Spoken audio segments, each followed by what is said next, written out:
Have you ever wondered how your body naturally repairs and rejuvenates itself? It all comes down to your stem cells, your body's built-in repair system that renews tissue, restores balance, and helps you feel your best. But by age 30, you have up to 90% fewer stem cells in circulation. That's where Stem Regen comes in. Founded by stem cell scientist and health pioneer Christian Drapeau, Stem Regen products are designed to support your body's natural repair system by using science-backed, plant-based extracts. Just 2 capsules of Stem Regen releases an average of 10 million of your own stem cells into your body. No injections, just 2 capsules. Empower your body to rejuvenate from within, whether you're focused on recovery, longevity, or just overall wellness. Stem Regen can help release more of your health, more life, and more of the best version of you. Try it now at stemregen.co and use code POD15 for 15% off your first order. That's StemRegen, code POD15. Acast powers the world's best podcasts. Here's a show that we recommend. Do you like being educated on things that entertain but don't matter? Well, then you need to be listening to the podcast with Knox and Jamie. Every Wednesday, we put together an episode dedicated to delightful idiocy to give your brain a break from all the serious and important stuff. Whether we're deep diving a classic movie, dissecting the true meanings behind the newest slang, or dunking on our own listeners for their bad takes or cringy stories, we always approach our topics with humor and just a little bit of side eye, and we end every episode with recommendations on all the best new movies, books, TV shows, or music. To find out more, just search up the podcast with Knox and Jamie wherever you listen to podcasts and prepare to make Wednesday your new favorite day of the week. Acast helps creators launch, grow, and monetize their podcasts everywhere. Acast.com.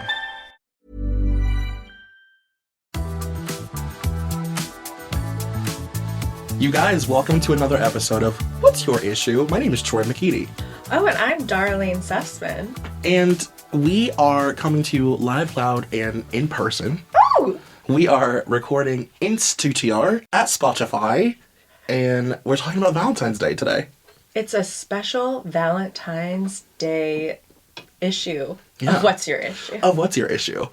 And it's an extremely, extremely, extremely important issue. We've been talking about doing this magazine, specifically this issue, since we started the show. And we saved it for a special occasion when we are in studio together. We can't be talking over Zoom for something like this. It's too special. It's too important. It's much too special. It's much too important. Is it your turn to ask me or my turn to ask you? I don't even remember. Well, it's my turn to be asked, but this is really your issue. And listen, we can play by our own rules. It's our show. It's our show. We don't always have to go back and forth. That's true. So, Troy? Yes? For 2 weeks in a row, what's your issue? My issue is the February 2001 Teen People. And for a magazine that wasn't around for a long time, this is like a really important issue of a short-lived magazine. It's the Reader's Choice issue. So, of course, Britney was the Reader's Choice celebrity. It's also Valentine's Day. She's in love with Justin Timberlake. Jessica Simpson's with Nick. I mean, everybody's happy. Everybody's happy. Everybody is with their milk toast, little pop man. Yeah, right. But yeah, it's a special romance issue as well. They're milquetoast little white man. It's true. Everybody has their like pop locking white boy. And I mean, you're all gonna know. I mean, if you are a person of a particular age, I feel like this is like a benchmark magazine for you. Like it just means everybody had it. It's the one of Britney sitting in the chair. She's hunched over. She's got the blue jeans and the pink crop top. Her hair is like crimped and straight and curly, which was such a moment. Oh yeah, God, that time when we were doing just little crimps, just one little crimp, like highlights of crimps and curls. Yes. I feel like it was very So Little Time. Yes. With Mary-Kate and Ashley. Yes. Also very Hilary Duff, Lizzie McGuire.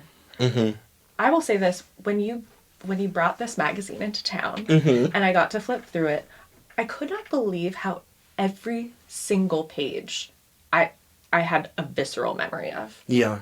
I wouldn't have been able to tell you, like, oh, this is what issue this comes from if you showed me a picture of it out of context. But altogether, I was like, wow, every page I remember. Yeah, it really just it's one of those, like, those issues of a magazine that you just remember reading a million times in a row.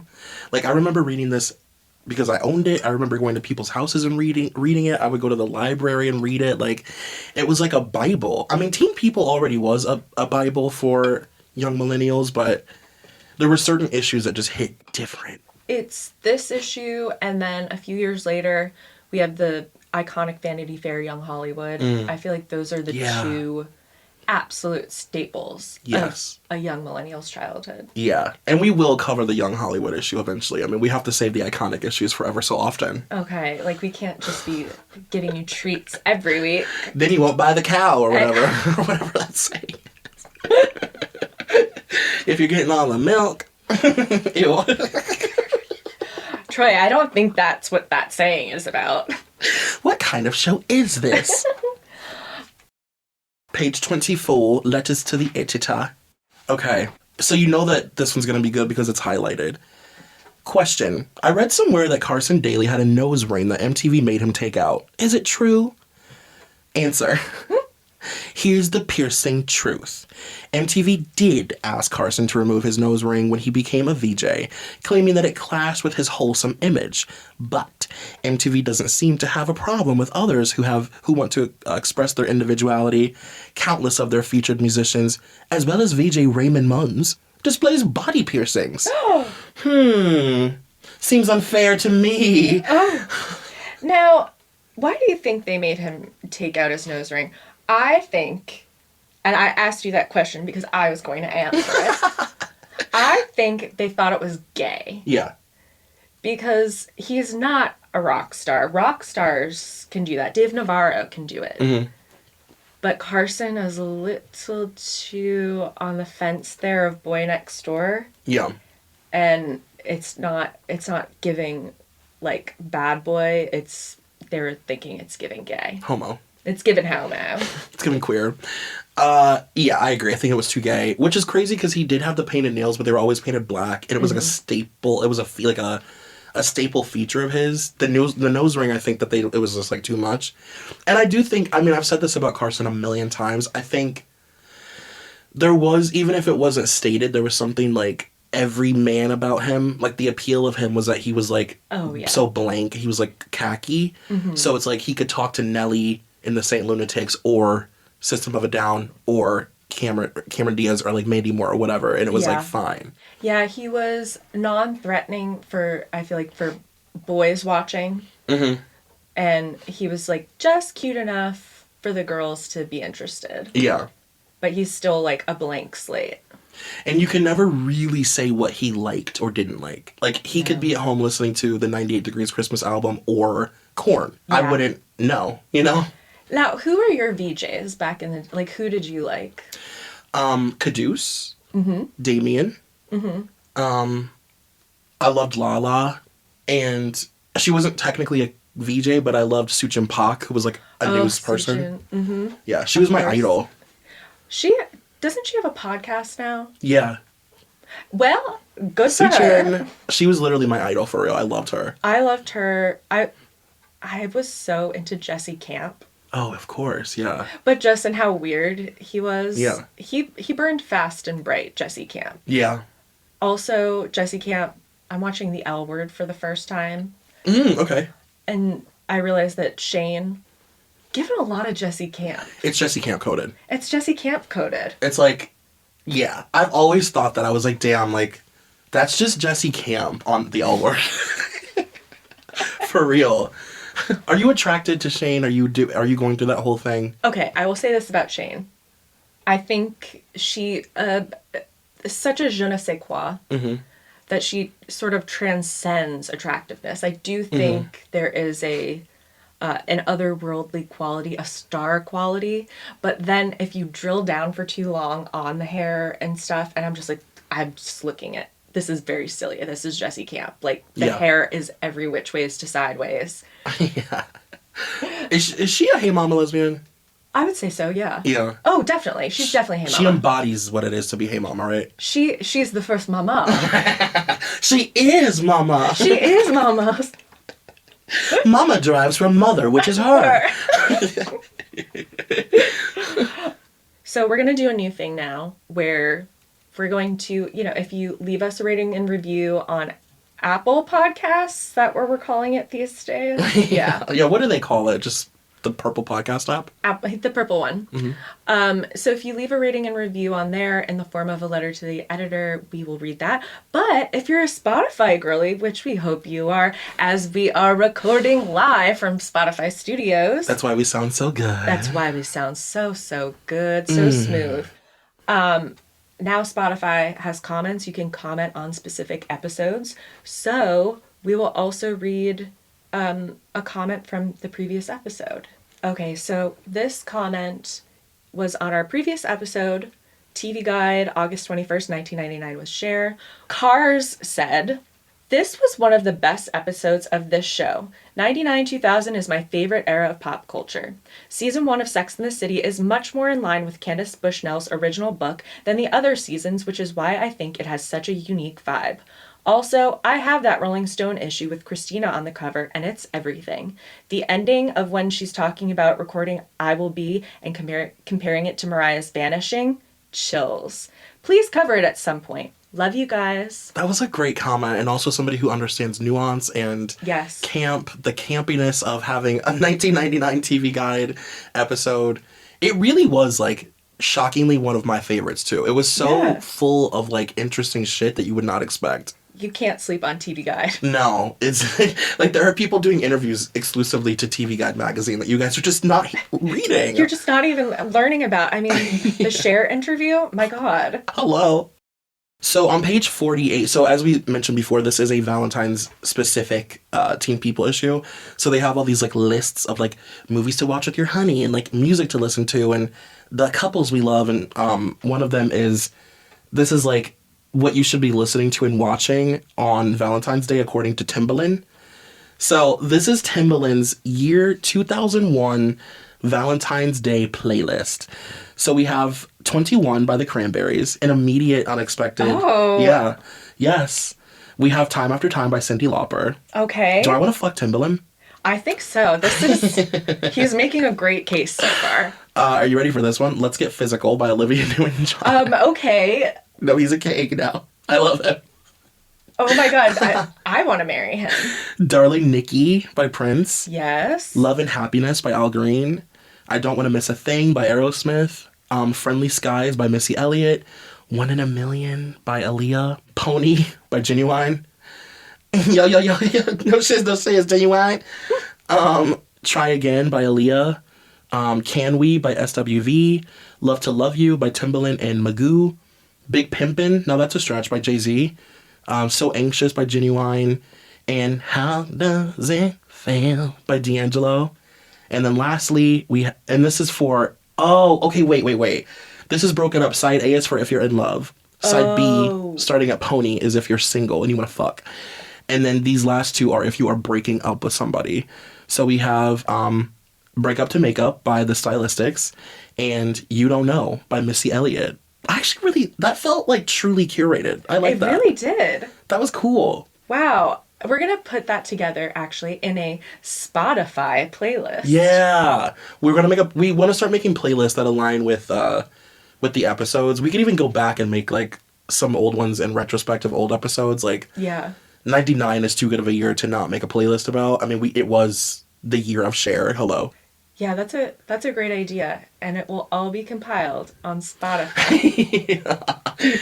Do you want to read the movies that you should watch with your honey? Okay. Movies to watch with your honey. Saving Silverman, The Wedding Planner, Sugar and Spice, and Save the Last Dance. I can make an argument for all of those to not be choices, to be Yeah. honest. Like, those are not romantic movies, per se. Like, where's Ghost? I'll give you The Wedding Planner. Sure. I'll give you The Wedding Planner. That one works. Sugar and Spice, That's a heist movie, correct? yeah. Yeah, Oh gosh, if any of you listening have never seen Sugar and Spice, That is heist movie for girls. Yeah. A lot of camp. It says, another cheerleading movie? Maybe, but this pom-pom squad isn't interested in winning competitions. In this black comedy, very pregnant cheer captain Diane Weston leads a team of dysfunctional divas, including one played by Mina Suvari, on a quest to pull off the perfect bank robbery. Valentine's Day? Well, she's in love with, is it James Marsden in this? Yeah. Oh, yeah.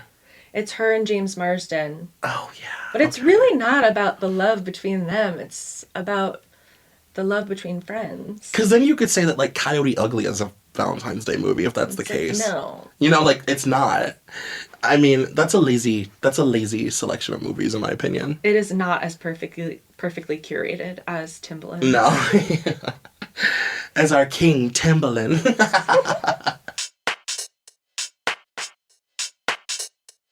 What page is it? 72. So we've officially reached our cover story, and I mean... It's official. It's official. You've been waiting with bated breath.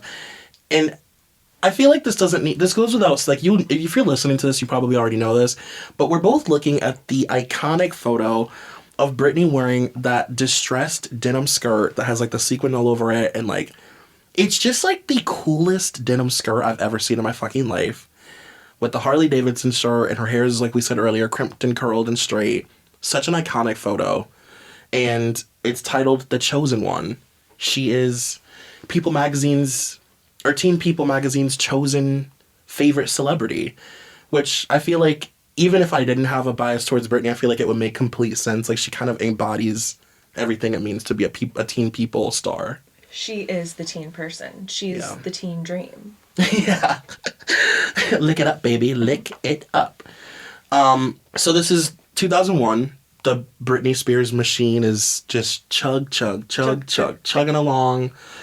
It's unimaginable that it would derail. She's sort of at the height. I always say this is like the era of, like, this is the height of the Britney machine. Like, everything is in place. The styling is in place. The image is in place. The Lolita thing is still at play because she's 19, so they can still do the whole good girl, bad girl, nasty Christian, girl thing. She's dating Justin. They're still in love. Like, it's really kind of the height of her celebrity. Okay, so at press time, which would be February 2001, where is she in her relationship with Justin? How much time do we have left before it's done so? Well, they had broken up the night of her next SNL appearance. It must have just been, like, what, months? Yeah, because let's see, over here they say, days before its May 16th release, she became one of a handful of performers to double as host and musical guest on Saturday Night Live. Oh, that was just her first one. So yeah, it would have been, like, the following year, I think, that things were, like, done. That's crazy. It can kind of be bookmarked by SNL. That is interesting. Because they, like, I think he broke up with her at SNL. Yeah, this says, Britney has taken charge of her personal life, too. It was her idea to come clean about her long-time relationship with NSYNC's Justin Timberlake. At the VMAs, days before the love connection became public knowledge, she put her foot down when someone in her circle suggested that she park herself anywhere in the audience but besides Justin. And... do you want to do this Britney accent? Oh, no, I want to see what you give. Give us Kentwood. Give us Macomb. Oh my God. And I was like, listen, okay. I was like, I want to sit by him, Britney says firmly. He's fun to be around. I love his company. With him and my brother Brian sitting by me, it made me feel so much more at ease and at peace. I like that you turned it into, like, her Drop Dead Gorgeous, like. I know. But no, it's like, I look back at this time, and I'm like, maybe this wasn't the most famous that she was. She later became famous, more famous for different reasons. But this is when she was still the most famous for her work and for, like, being a pop star, not for being a fixture in tabloids. Yeah. Yeah, because it is jarring to have them go through everything and explain all of how many records she sold, like, kind of pleading her case that, this is a star. Right. Which you would never need to do, like only a year later, 2 years later. Right. Yeah. Yeah. They're still doing the building of the lore. Like, Yes. you know, there's a lot of lore yeah. in this one. You know, they end this puppy with a classic.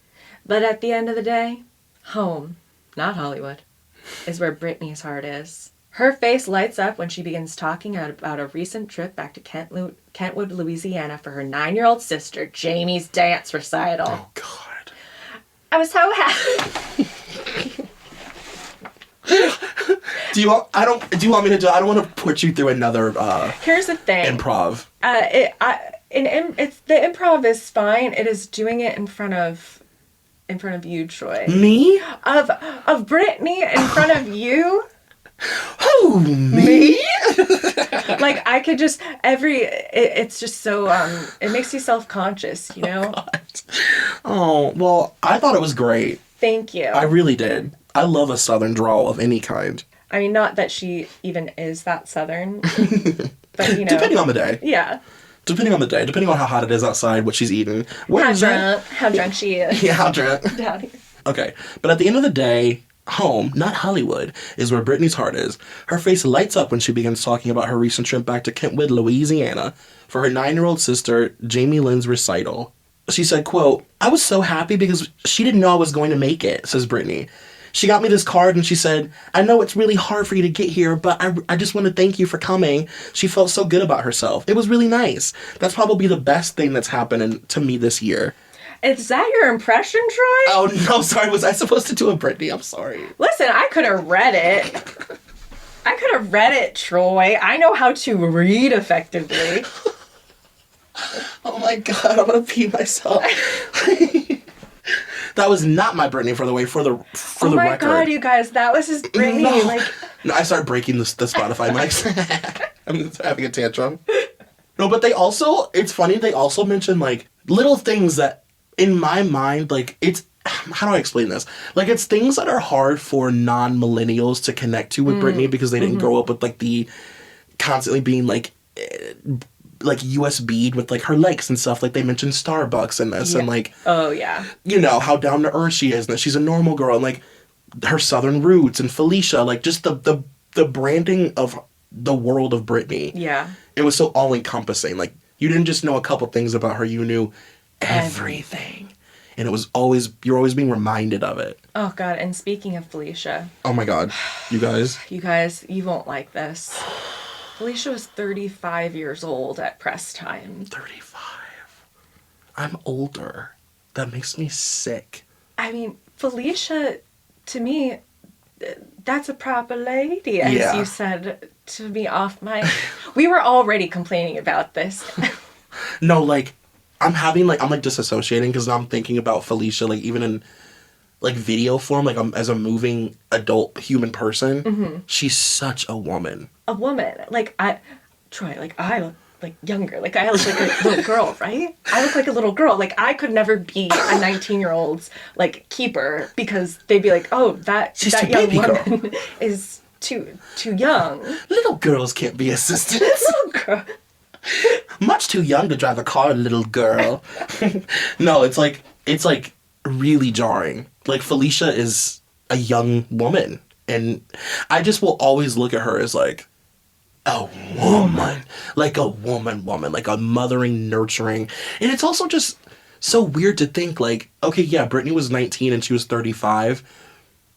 She wasn't like that much older than her. Like, I always thought she was, like, full on, like, straight up, I could truly be your mother. Yeah. But, I like, mean, to a degree, technically. I guess that's true. I mean, that's 1935. You do the math. Because we can't. That's why we do podcasts. Leave a comment with the math after you've done it, please. Thank you.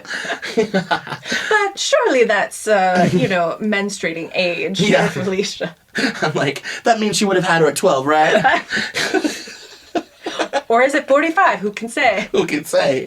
No, but it's, like, just so odd. And it's also so crazy to think, like, how we had gotten so used to, like, Felicia being, like, her mom. Yeah. Like, it really wasn't normal, but they just it was presented as normal. It was like, and the only person I remember ever talking about it like it was weird was Rosie, and being like, "Where's your mom? Like, where's your dad? Like, I'm always meeting this lady." It is so weird because it's not like you can really think of any other sort of pop girly then or now that has, you know, a lady sitter. Yeah, like a caretaker that's just like so prominent and so well known, but not her parent. Do you think you could do that for a young pop starlet? No. And the reason is because I think the reason that Felicia was so effective at it is because I always say Felicia softened the edges. Felicia softened the blows. It's like, you have to work 40 hours. I will present it to you in a way that seems really sweet. Fun. Versus this guy that's going to kick you in the back and prod you on stage. I couldn't do that to a young girl. No. I couldn't trick and manipulate a young girl into being overworked and, like, you know, tricked. And I just couldn't do it. Yeah, it is a little sinister. It's like, you know that she would have had to do those things regardless of whether Felicia was there, but to be the one having to do it. And to know what's really going on. To know what's what. Yeah, I couldn't do that. I wouldn't be able to... I'd be fired. I mean, I would be fired and told to never speak to her again. Yeah, I would last the week, and by Wednesday I'd be like, let's go on a joyride. Yeah, exactly. You need a break, girly. Get out of the recording booth and let's go shopping and get Starbucks, your favorite drink. You know, like, I would just be like, let's live a little, you know. But thank God for Felicia, because I think she made those years feel normal to her. Yeah. Like, it felt normal to Britney, which I guess is all that mattered. Yeah. How sad. I know, Jesus Christ.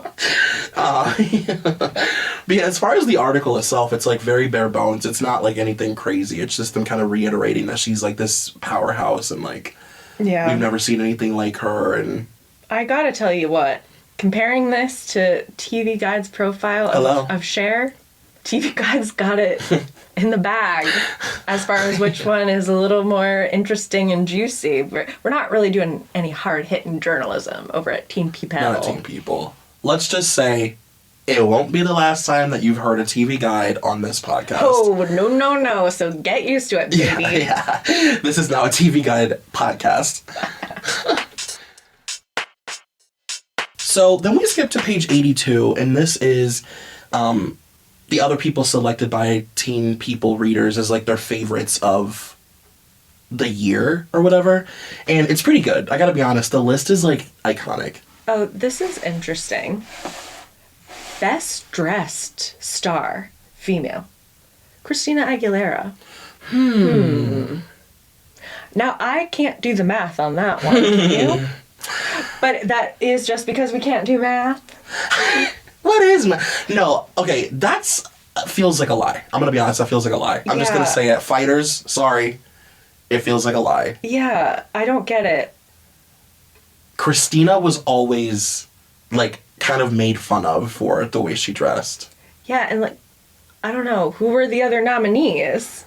I mean, I don't know, but I guess she's your favorite if you love little white girls that show up with big afros and cornrows to every event that she goes to. Also, many of these categories seem just absolutely, like, they're not important enough to get the votes of the people. Like, for example, coolest colored coif. Are you alleging that that's made up? I wouldn't dare. First of all, I wouldn't dare. I'm just, just like talking. Sometimes on a podcast, you just have to talk. Watch it, girl. Yeah, coolest coif. Okay, let's like go through these. We have future male superstar. Who is that? Jason Biggs. Oh, Jason Biggs. It looked like, from the side, it looked like Tony Hawk, and I was like, excuse me? Okay, I can accept that. Yeah. Sure. Now, did it come true? No. It did not. It did not. Let's see. Favorite male TV star. We have Joshua Jackson. All right. That's interesting. I mean, I will say this. I was much more of a Joshua Jackson than a James Vanderbeek girl. Sure. And do you think that was the consensus of the people? they were pacey more than... Yeah, it was more... Yeah, people loved James. Yeah. Loved him. I was just, like, really different. But he also had, like if he had a version of Varsity Blues, I think that the numbers would be a little different. But I think Varsity Blues, like, made him more popular. Oh, my God. Varsity Blues, Troy. Did you like that movie?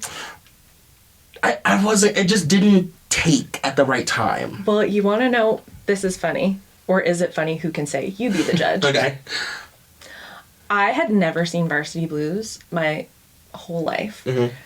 But that trailer was so ingrained in my head, and I just, like, had this image that it was, like, the sexiest, like, dark drama that my parents wouldn't let me see. Because, like, my mom probably just didn't want to take me to it or something. Right. And I never saw it. And then I finally saw it, like, last year, and it was a huge letdown. And it was like, I wish I had just let the trailer live on in my head. Oh, it was like, you didn't like it? Oh, because it wasn't like a noir. Yeah, I don't know what I was expecting it to be, but I just, like, had the vision of the whipped cream bikini in my head, and, like, I was going to watch this movie, and it was going to transform me. And I was like, no, this is just kind of a basic football movie. You're like, this is like Basic Instinct, right? Yeah, it was, and I just do not, even as a teenager, I was just like, I never have been spellbound by sports movies. Like, I just can't, like, I don't feel, no matter what it is, like, We Are the Titans, none of those movies ever made me feel anything. Did you like Friday Night Lights as a TV show? I've never seen it. I think you would like it. A lot of people tell me that I would, and that it doesn't have anything really to do with the football. It really doesn't, which I kind of thought Varsity Blues would be that. Yeah. I thought it was just going to be whipped cream bikinis and Billy Bob threatening suicide. You're right. But it was a lot of football. I don't want your life. I don't want your life. Now, this is something I can get behind. Favorite big screen siren? Julia Roberts. Julia. I'm into that. Julia. She said, thank you for the award. I'll see you at the movies. She doesn't know she won this. Her assistant made that up.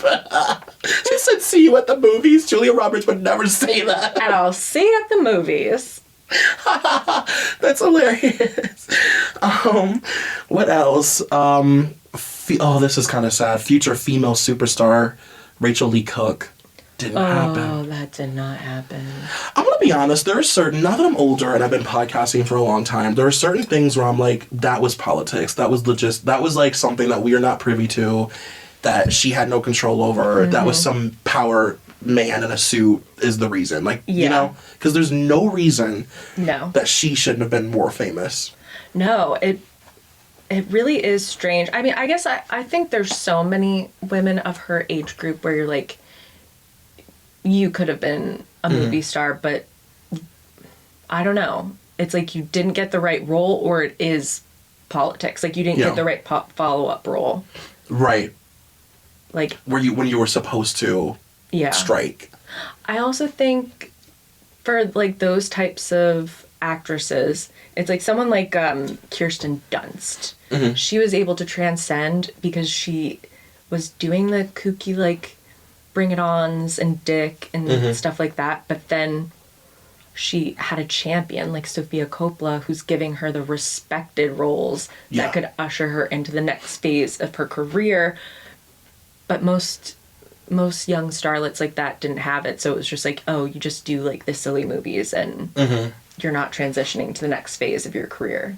Yeah, Kirsten really has, like, for an actor's actor, like, for somebody who really cares about, like, being an actor, she kind of has, like, the dream career. Because she's done everything. She can dip into any genre. And, like, it can be... I mean, she's, like, the queen of so many things. Like, you can view her... The same girl that was in Bring It On is in Melancholia.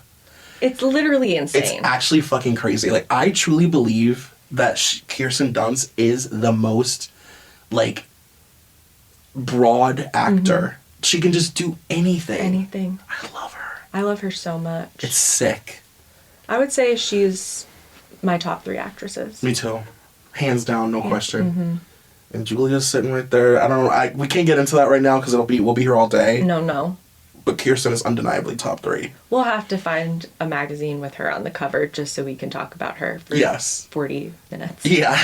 We'll do one of those like specials where it's just a magazine about her. Oh, I love that. Yeah. Because, like, yeah, I could go on for hours. God, I feel like this could easily be a 2-part episode. I know. We could easily stretch out this and record. Like, Let's do 2 parts. Okay. Oh my god, let's do it! Oh my god, yeah. Let's do 2 parts. Oh my god, you guys, we just thought of something. There's so much content in this fucking magazine that we might be doing our first ever 2-part episode. I think we must. And we have to. There's too much going on. There's too much, and, you know, this magazine is both the Reader's Choice and the special romance issue. Yeah. So we need to have it's double duty. Yeah. We're trying to focus on the romance stuff for the sake of the holiday, but there's so much good shit in here that has nothing to do with being in love. On page 97, we have, it's called Love Connection, and they are kind of going through, like, Hollywood's current, like, sweethearts. And I just have to say, opening this page as a black homosexual and seeing as a black homosexual who was a Love and Hip Hop fan, seeing Eve with her thigh straddled over the lap of Stevie J. I don't even really, like, that is a Teen People couple. Stevie J and Eve. And she still has, like, the short red hair. Like, this is Paw Prince Eve. Paw Prince Eve. She looks so cute. I know. I love Eve. Me too. I really do. Bang the tambourine. Come on now. It has in here a lot of their first meetings. Oh, cute. Okay. So, Eve and Stevie J's initial encounter. Stevie J fondly remembers meeting Eve almost 3 years ago at an NYC recording studio. She saw me and her eyes started twinkling, he says. She loved me. I'm sure of that. I'm sure of that. The Rough Riders First Lady has a somewhat different recollection. I didn't even like you, she teases. These days, these two definitely like each other. A lot. We're best friends. We talk about everything, says Eve, 23. Wow. Also, for those of you who don't know, Eve and Stevie J have a very 90s sex tape. It's like, set up the big, giant shoulder camera, you know, from, like, America's Funniest Home Videos. And it's, like, it's got, like, the tracking marks through it. It's wild. God. The kids today, they don't even know what kind of huge camera you have to lug around and get on a tripod to make your sex tape. The effort to make your sex tape. Tommy Lee was carrying a giant camera all over that boat. Then we have Freddie Prinze Jr. and Sarah Michelle Gellar. And they're still crazy after all these years. You love to see it. Their first meeting. The actors became friends on the set of 1997's I Know What You Did Last Summer, but their friendship didn't bloom into romance until last January after Freddie, 24, and longtime girlfriend Kimberly McCullough split. Damn, I have to be honest with you. Were you a Freddie girl or no? I was to a degree. Like, I wasn't rabid, but I thought he was hot, and I loved her. Mm-hmm. And I liked the lore of, like, him as a Nepo baby. Yeah. Yeah. And, like, yeah, mostly about her. Yeah. I never felt it for Freddie. If I was on that set, Ryan Phillippe would have had me up against every wall. Oh, my God. He would have had my head pressed against every pillow. Mm-hmm. I mean, literally, I would have changed the course of history because Reese would not have come near my man. I honestly could see, like, you two just become best friends, and she's like, don't worry, hands off. I see this happening. Come on, Troy, go talk to him. Yeah, I'm nervous. I don't know what to say.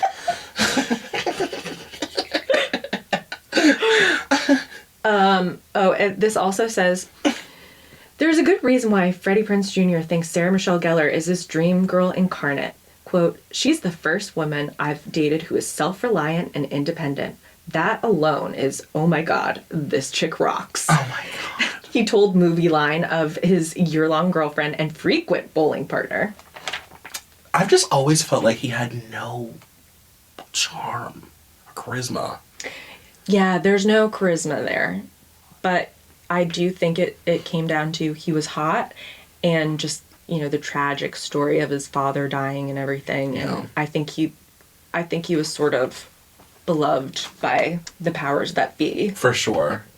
Oh gosh. So our other couples, Tom Green and Drew Barrymore. Oh. Oh God, Tom Green and Drew Barrymore. That was big. That took over a lot of space in all of our lives. I kind of count that relationship as Drew's I did a Dunzo episode about it like literally 7 years ago, and I remember calling it like Drew's last dance. It was like her last messy, like free-spirited flower child Drew. Yeah. Because that relationship was insane and messy and public and just, she was just on one. She was in love. She was, God, I'll never forget watching live when her and Tom Green were supposed to get married on the show. Yeah. And then she leaves by the end. I can never remember, was that always going to be a prank, or was it actually, I thought it was actually going to be real. No, I think it was real initially. It was real initially. Yeah. And that it's like they didn't break up, but it was, she chickened out. She chickened out, and then remember their house caught on fire. Yes. That was like the big thing in the relationship. Their house caught on fire. Oh my God, yes. And also, when Tom got testicular cancer. Yes. Yes, and that's how I found out that was a thing. Oh. Sorry. Am I doing physical comedy bits? Troy, this is an auditory medium. This isn't improv. This isn't visual. No one can appreciate the Lucille Ball goop. I have like 20 different like bonbons stuck in my mouth right now. I'm like, Ooh, another one. Katie Holmes and Chris Klein. Katie's last normal years. Yeah. Wow. Dating on the DL. Following in the just friends footsteps of Ben Affleck and Gwyneth Paltrow, Katie Holmes and Chris Klein, too, have avoided confirming that they're indeed an item. But that doesn't keep the Dawson's Creek star and American Pie heartthrob, who were reportedly set up by their agents, from committing many a public display of affection. For example, their notable lip lock last year at the premiere of Girl Interrupted. I love that they just absolutely, like, said the quiet part out loud. Yeah. Of, they were set up by their agent. Yeah. You're right.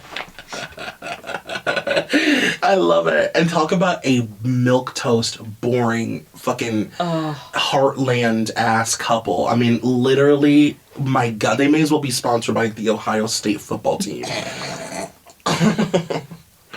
I mean, they have such a... Wow, actually, I was going to say they have such a siblings quality, but so did her and Tom. Yeah. And how insane is it that at that time, like, she was doing press talking about how she had a crush on Tom Cruise. Yes. And she hadn't met him. How crazy is that? I think about that a lot. Yeah. And it's truly like manifestation in action. Like, yeah. She literally got her dream man. She's like Nick Cannon. Nick Lachey and Jessica Simpson. Whatever. Who cares? Yeah. Carson Daly and Tara Reid. Okay, now we're cooking. Fast Love. It didn't take long for Carson Daly and Tara Reid's casual spring break meeting to evolve into full speed ahead, marriages on the horizon coupledom. The MTV host, 27, and the actress, 25, met when Tara was on hand to judge a contest at last year's MTV Spring Break in Cancun. 3 months later, they were renting a New York City apartment. 4 months after that, she was sporting an engagement ring. Mom's blessing.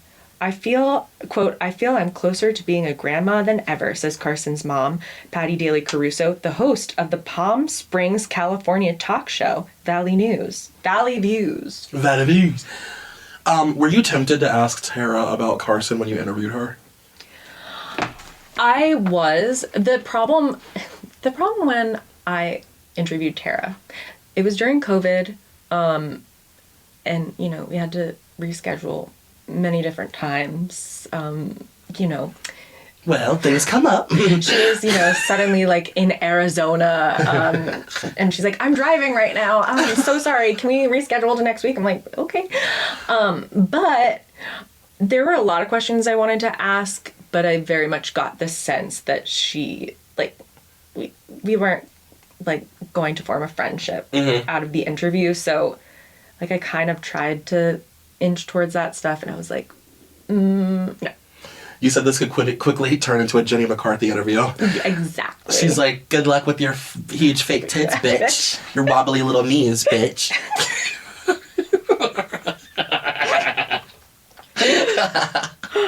Oh, okay. And then also, this is very much forgotten. Okay. Melissa Joan Hart and Brian Kirkwood. What? Mm-hmm. I don't remember anything about that. I sort of do, because I do remember, like, seeing his face. I do remember I was maybe a little horned up by him. Okay. Met on set when Brian Kirkwood guest starred on Sabrina the Teenage Witch last November. He played a sorcerer who disapproved of Sabrina's half-mortal status. Off-screen, however, there's not much. Brian, 25, would change about his girlfriend of a year, Melissa Joan Hart, 24. For starters, says Brian, she's the best kisser in the world. Well, that's steamy. Ooh. Friends first. The couple got acquainted when they saw each other out at various LA nightclubs. I actually gave him my number so he could tell me about this other boy, Melissa says. But Brian kept the digits for himself, and after a few calls, a platonic relationship developed. When Brian stood by her during the fallout from her ultra-sexy Maxim cover, she wondered if they were destined to be more than friends. Quote, he really was there for me. Interesting. Don't you think it's interesting that for as famous as Melissa Joan Hart was, she never became her fame always it reached this peak. Mm-hmm. She was never a tabloid star. She was never one of the girls. She was hanging out with the girls, but she was never a falling out of the club girl. She was never a paparazzi staple. No. She just sort of lived in this nostalgic space, but I think it could be twofold. One, I think that she always bent as Christian-ish. Mm-hmm. She's not out there today like Candace Cameron Bure. Mm-hmm. But I feel like she orbits in that world a touch. So it could be that. I also think, and God bless her, God bless her, she just don't have it. Yeah. She had enough to be Sabrina.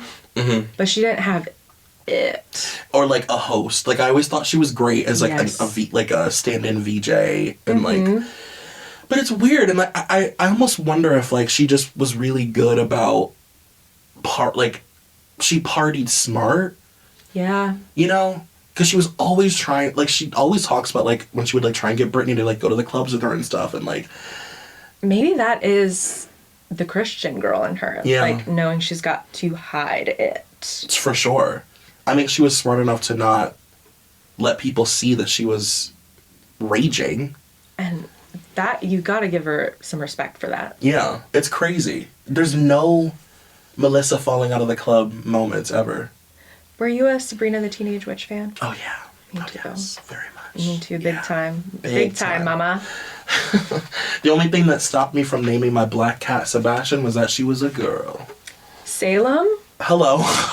Huge fan. Wait, who's Sebastian? That's a cat.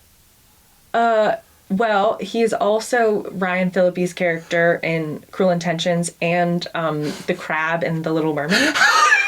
So I don't know which one you're maybe leaning towards. There might be a black cat named Sebastian somewhere. I swear. There's a black Sebastian cat. We won't go there. Huge fan. Lived for the show. Lived for it. Every character is just burned into me. Like those arms. Yeah. And the little witch. That little witch girl. Oh, yeah, I love that little witch. What was her name? Saucy. Saucy the girlhood witch. Oh my god. Somebody write in and tell me who the fuck Sebastian the cat is. I swear he was a part of my life in some form or another. Sebastian. I mean, could it be... Yeah, God. There's got to be a Sebastian out there. I'm like, he had a Jamaican accent, claw hands. You know, cat. He sang Under Dusty. Don't you know him? Wait. I also like to now imagine that you think Under the Sea is called Under Dusty. Doesn't everybody sing Under Dusty? Under Dusty. Under Dusty. The remix. The remix. The Timbaland remix. We don't have to give a page number. Yeah, for yeah, this that's true. next That's true. part, That's true. Because we'll be doing a couple ads. We'll be discussing a couple ads. And there are like 4 different gel pen ads throughout this magazine for different brands. Different brands, you guys. 4 different gel, and they're like back to back. It's like driving up the street and seeing McDonald's.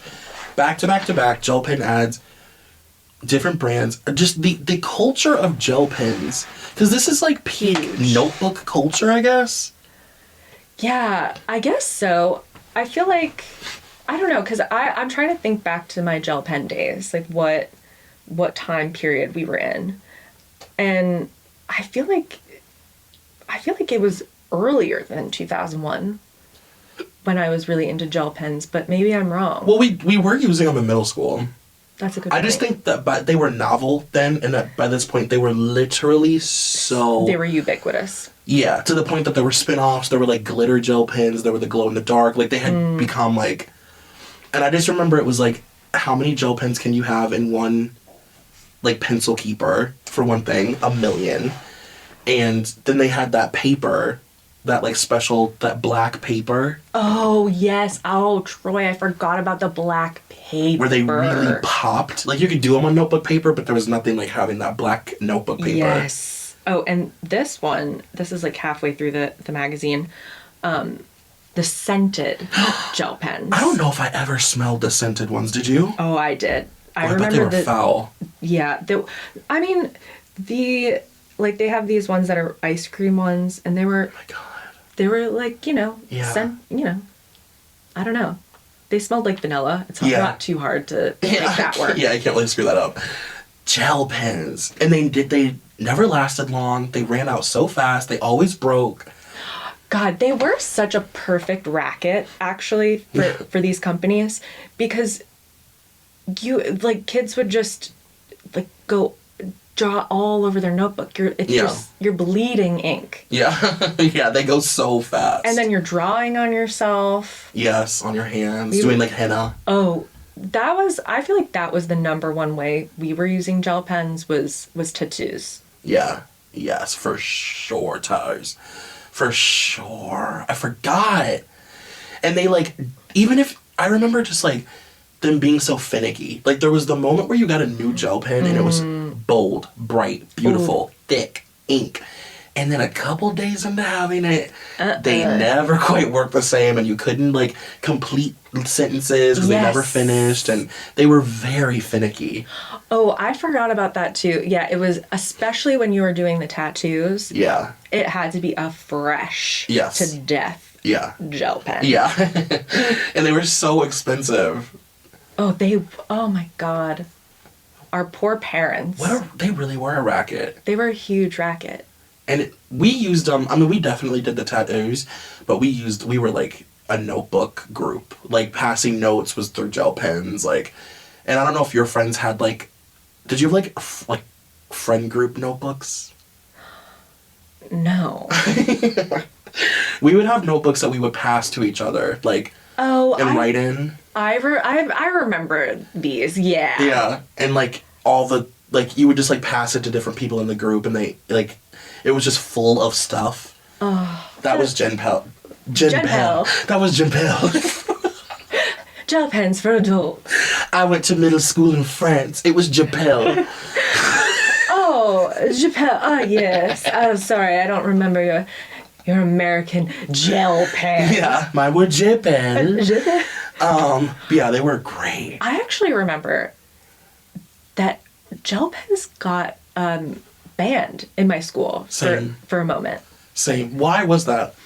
I think number one, it was really distracting. Because kids would just be drawing on themselves all through class.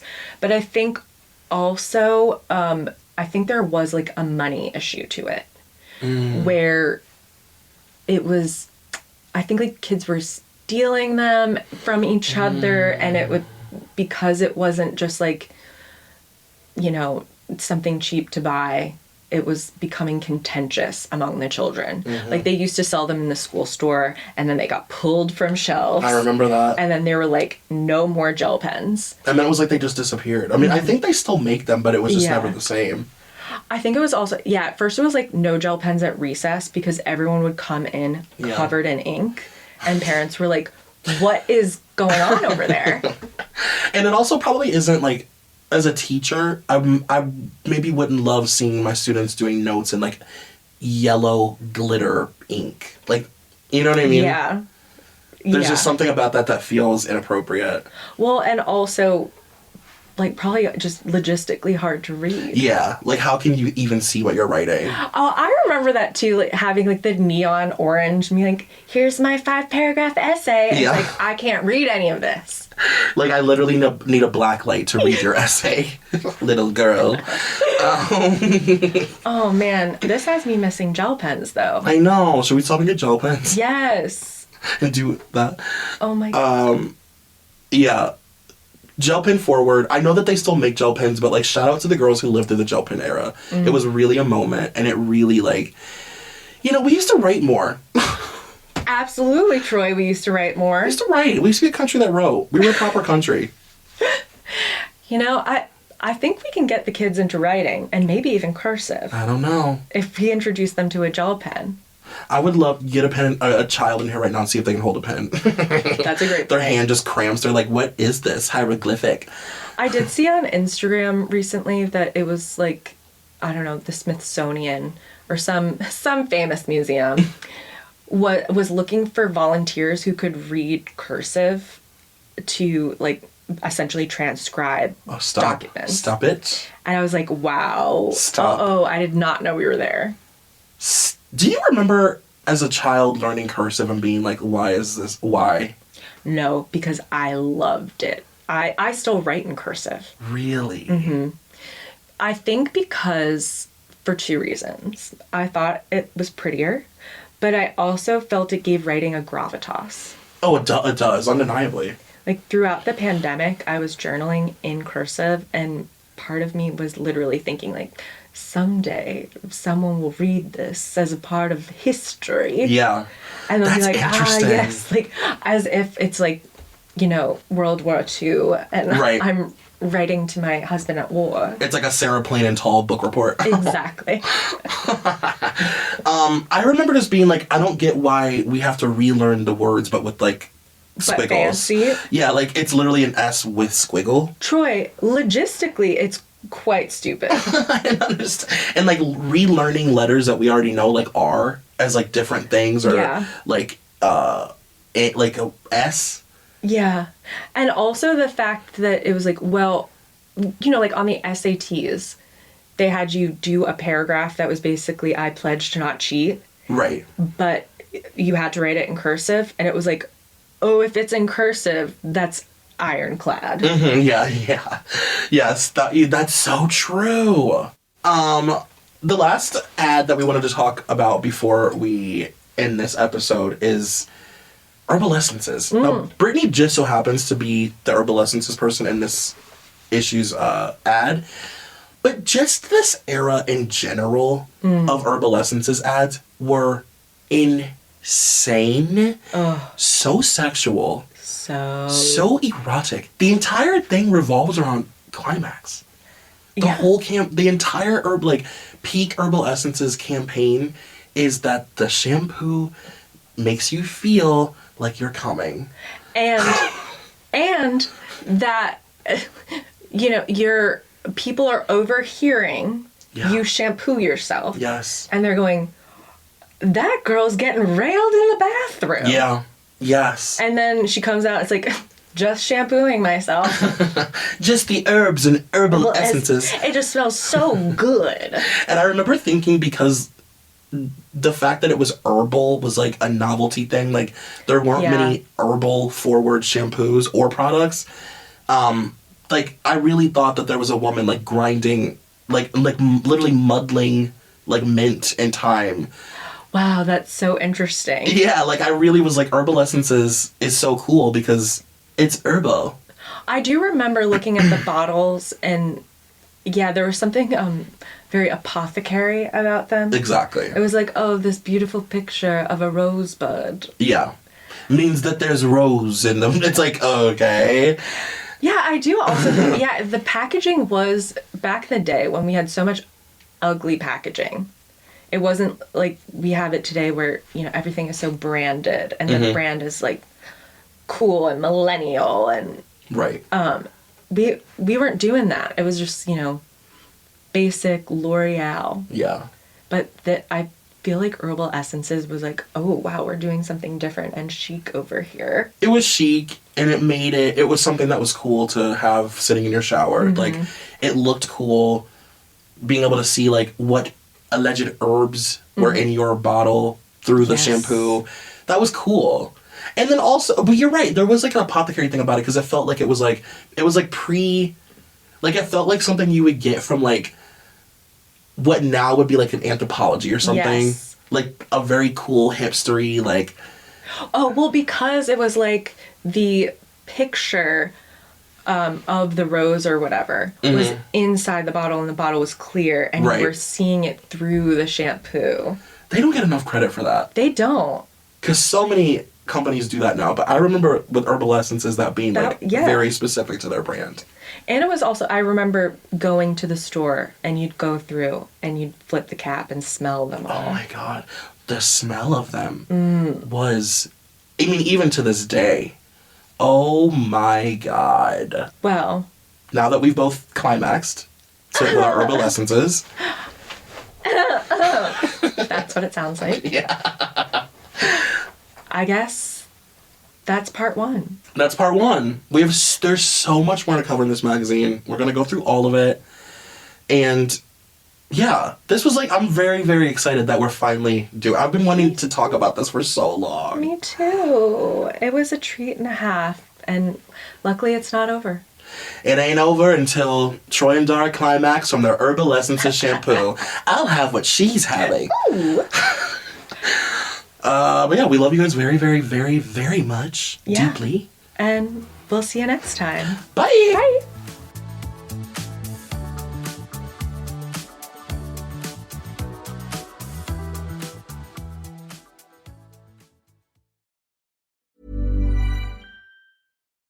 Hi, I'm Adam Grant, host of the podcast Work Life. For over 20 years, Paylocity has been simplifying work with innovative solutions that teams love, like on-demand payment, which offers employees access to wages prior to payday, flexible time tracking features, which enable staff to clock in and out through their mobile device, and numerous other cutting-edge solutions that simplify collaboration across HR, finance, and IT.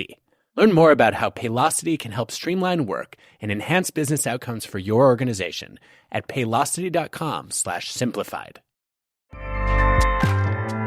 Acast powers the world's best podcasts. Here's a show that we recommend. Do you like being educated on things that entertain but don't matter? Well, then you need to be listening to the podcast with Knox and Jamie. Every Wednesday, we put together an episode dedicated to delightful idiocy to give your brain a break from all the serious and important stuff. Whether we're deep diving a classic movie, dissecting the true meanings behind the newest slang, or dunking on our own listeners for their bad takes or cringy stories, we always approach our topics with humor and just a little bit of side-eye, and we end every episode with recommendations on all the best new movies, books, TV shows, or music. To find out more, just search up the podcast with Knox and Jamie wherever you listen to podcasts and prepare to make Wednesday your new favorite day of the week. Acast helps creators launch, grow, and monetize their podcasts everywhere. Acast.com.